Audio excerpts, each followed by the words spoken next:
وزیر اعظم شہباز شریف نے اسلام آباد ہائی کورٹ میں پیش ہو کر لاپتہ افراد کیس کو حل کرنے کی یقین دہانی کرا دی۔ اسلام آباد ہائی کورٹ میں چیف جسٹس اطہر من اللہ نے لاپتہ افراد کیس کی سماعت کی۔ چیف جسٹس نے وزیر اعظم شہباز شریف سے مکالمہ کرتے ہوئے کہا کہ عدالت نے آپ کو اس لیے تکلیف دی ہے کہ یہ ایک بہت بڑا ایشو ہے جو کئی ماہ سے اس کورٹ میں چل رہا ہے۔ ریاست کا وہ رسپانس نہیں آ رہا جو ریاست کی ذمہ داری ہے۔ انہوں نے کہا کہ ایک چیف ایگزیکٹو نے اس ملک پر 5 سال حکمرانی کی۔ انہوں نے اپنی کتاب میں فقرہ لکھا کہ اپنے لوگوں کو بیرون ملک فروخت کیا۔ اس سے لگتا ہے کہ شاید یہ ریاست کی پالیسی تھی۔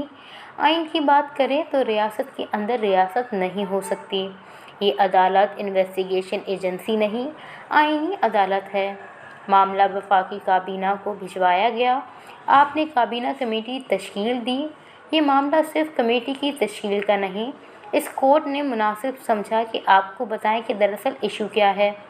چیف جسٹس اطہر من اللہ نے کہا کہ مسنگ پرسن کا کمیشن بنا اور اس کی پروسیڈنگ جو سامنے آئی وہ بہت تکلیف دہ ہے۔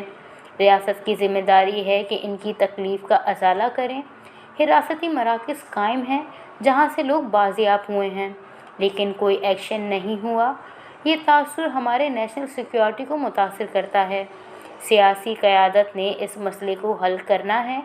لوگوں کو لاپتہ کرنا ٹارچر کی سب سے بڑی قسم ہے۔ ان کا کہنا ہے کہ عدالت کے پاس اس کے سوا کوئی اور راستہ نہیں کہ ایگزیکٹو سے پوچھیں۔ جب ریاست آ کر بتاتی ہے کہ ہمیں نہیں پتہ لوگ کس نے لاپتہ کیے، پھر کیا کریں؟